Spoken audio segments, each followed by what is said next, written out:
అనేది లేదు. కేసీఆర్ గారు ఉన్నప్పుడు ఏ మార్నింగ్ షిఫ్ట్లు ఉండే, ఇప్పుడు కూడా అర్ధరాత్రి డ్యూటీలు మహిళలకు వేస్తారు. మహిళలకు మహాలక్ష్మి టికెట్ల వల్ల ఎంతోమంది ఉద్యోగాలు కోల్పోయారు. ఆ మహాలక్ష్మిలకు కూడా మహిళల కండక్టర్లకు కూడా జెంట్స్ కండక్టర్లను కూడా వాళ్ళందరినీ విధుల్లోకి తీసుకోవాలి. ఇవాళ పే స్కేల్ వెంటనే అమలు చేయాలి. మా డిమాండ్స్ ఏవైతున్నాయో మీకు తెలిసినాయే కాబట్టి మీరు మా సమస్యలను పరిష్కరించాలని మీ ద్వారా తెలియజేస్తున్నాము. ఇక్కడ హాజరైన ప్రతి ఒక్కరికి పేరు పేరున ధన్యవాదాలు తెలియజేస్తున్నా. జై హింద్, జై భారత్. ఈరోజు మహబూబ్ నగర్ డిపో ముందు జేఏసీ పర్యటన ఇక్కడికి రావడం జరిగింది. ఈరోజు సమ్మె సంబంధించినటువంటి ఈ కరపత్రాలు కూడా ఇక్కడ ఆవిష్కరించడం జరిగింది. ఈరోజు మేము ప్రభుత్వము మా ఎన్నికల మేనిఫెస్టోలో పెట్టినటువంటి ఆర్టీసీ మా సమస్యలను మట్టుకే ఇవి పరిష్కరించాలని చెప్పేసి మేము ఈరోజు సమ్మె నోటీస్ ఇచ్చాము. ఆ సమ్మె నోటీసులో ప్రధానంగా ప్రభుత్వంలో ఆర్టీసీ ఉద్యోగులను ప్రభుత్వంలో విలీనం చేస్తామని చెప్పేసి హామీ ఇచ్చారు. వెంటనే మీరు ప్రభుత్వంలో విలీనం చేయాలని చెప్పేసి మేము డిమాండ్ చేస్తూ ఉన్నాం. అదేవిధంగా ఇలా ఆర్టీసీలో యూనియన్లపై ఆంక్షలు విధించినటువంటి గత ప్రభుత్వం, మరి ఈ ప్రభుత్వం మేము ఆంక్షలను మొత్తం తీసేస్తాము, యూనియన్లను పునరుద్ధరణ చేస్తామని చెప్పేసి మరి హామీ ఇచ్చారు. కాబట్టి వెంటనే ఆర్టీసీలో యూనియన్లను అనుమతించాలని చెప్పేసి కూడా మేము డిమాండ్ చేస్తూ ఉన్నాం. అదేవిధంగా 2021 వేతన సవరణ చేస్తారని చెప్పేసి ఈ ప్రభుత్వం ఎన్నికల మేనిఫెస్టోలో పెట్టింది. మరి ఇప్పటికే 5 సంవత్సరాల కాలం నడిపోయింది. కాబట్టి ఆ 2021 వేతన సవరణ వెంటనే ఇవ్వాలని చెప్పేసి అడుగుతా ఉన్నాం. అదేవిధంగా ఆర్టీసీలో కార్మిక నియామకాలు రెగ్యులర్ ప్రాతిపదికన చేయమని చెప్పేసి మేము డిమాండ్ చేస్తూ ఉన్నాం. 18,000 మంది ఈరోజు ఆర్టీసీలో రిటైర్మెంట్ అయ్యారు. ఆ 18,000 మందిలో 18 మంది కూడా మీరు ఇంతవరకు రెగ్యులర్ పోస్టుల్లో మీరు నియమించలేదు. కాబట్టి వెంటనే రెగ్యులర్ నియామకాల ద్వారా వాటిని అన్నింటినీ భర్తీ చేయాలని చెప్పేసి మేము డిమాండ్ చేస్తూ ఉన్నాం. అదేవిధంగా ఆర్టీసీని విస్తరిస్తామని చెప్పేసి ఎన్నికల మేనిఫెస్టోలో పెట్టారు.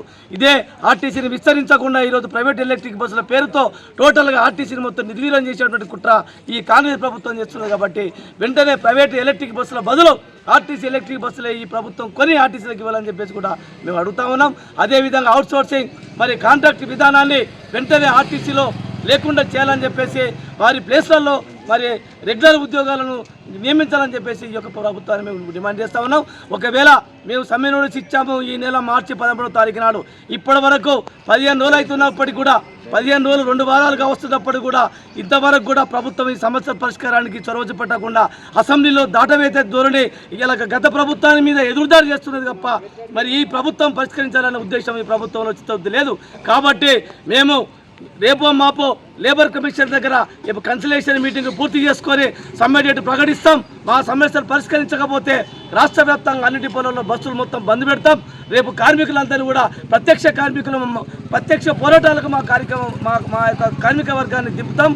అదేవిధంగా రాష్ట్ర ప్రజలను తెలంగాణ సమాజాన్ని కూడా మా సమ్మెలో భాగస్వామ్యంగా మేమంతా చైతన్యవంతం చేసి వాళ్ళ మద్దతు కూడా మేము ప్రజా మద్దతు కూడగడతామని చెప్పేసి ఈ ప్రభుత్వాన్ని యాజమాన్యాన్ని హెచ్చరిస్తున్నాం.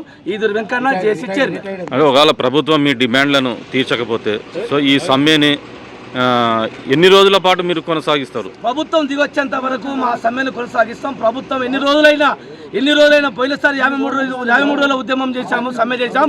ఈ రోజు 100 రోజుల వరకైనా తాడోపేట చేసుకునేదాకా కూడా మేము వెనకాడికి వేసేది అని చెప్పేసి కూడా మేము డిమాండ్ చేస్తా ఉన్నాం.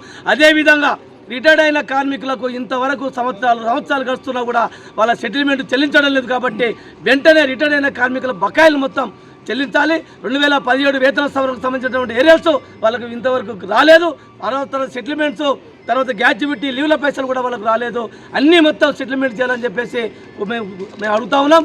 లేనట్లయితే రేపే పెట్టాం ఎలక్ట్రిక్ బస్సులు గోబ్యాక్ అనే కార్యక్రమము అన్ని డిపోలలో రేపు రాష్ట్ర వ్యాప్తంగా పెట్టాం. ఏ డిపోలో అయితే విద్యుత్ బస్సులు ఉన్నాయో ఆ విద్యుత్ బస్సులు గోబ్యాక్ మా స్థలాలలో ఆ బస్సులు ఉండడానికి వీలేదు.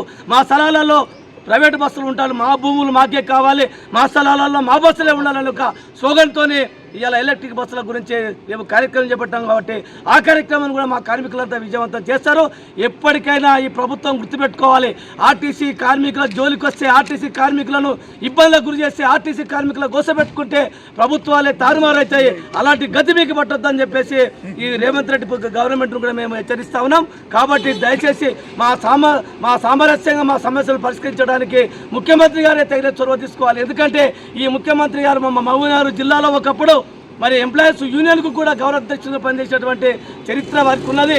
ఆర్టీసీ కార్మికుల మీద కూడా అవగాహన ఉన్నది. సరూర్ నగర్ బహిరంగ సభలో కూడా మరి కార్మికులకు మద్దతుగా ప్రకటించినటువంటి ముఖ్యమంత్రి గారు ఈరోజు ఇన్ని రోజుల క్రితం మేము ఉద్యమం చేస్తుంటే మీరు ఎందుకు స్పందించట్లేదు? వెంటనే స్పందించి మా న్యాయమైన మీరు ఇచ్చిన హామీలు అడుగుతున్నాం తప్ప మేము గుంతమ్మకు అడుగుతలేం కాబట్టి మా న్యాయమైన డిమాండ్లను పరిష్కరించడానికి ముఖ్యమంత్రి గారు వెంటనే చొరవ చూపెట్టాలని చెప్పి కూడా మేము డిమాండ్ చేస్తా ఉన్నాం, కోరుతా ఉన్నాం. అంటే ఇప్పుడు తెలంగాణ సాధనలో ఆర్టీసీ కార్మికులు కీలక పాత్ర పోషించారు. సో గత ప్రభుత్వం కూడా అంటే తెలంగాణ వస్తే ఆర్టీసీలో కాంట్రాక్ట్ ఉద్యోగులు ఉండవు, కాంట్రాక్ట్ బస్సులు ఉండవు అని కూడా వాళ్ళు కూడా అప్పుడు చెప్పడం జరిగింది. కానీ ఇప్పుడు మొన్న కాంగ్రెస్ కూడా సేమ్ అదే మాట చెప్పి అధికారంలోకి వచ్చింది. కానీ అయినా కానీ కూడా ఆర్టీసీ కార్మికుల గురించి ఎక్కడ కూడా పట్టించుకోవడం అనేది జరగడం లేదు.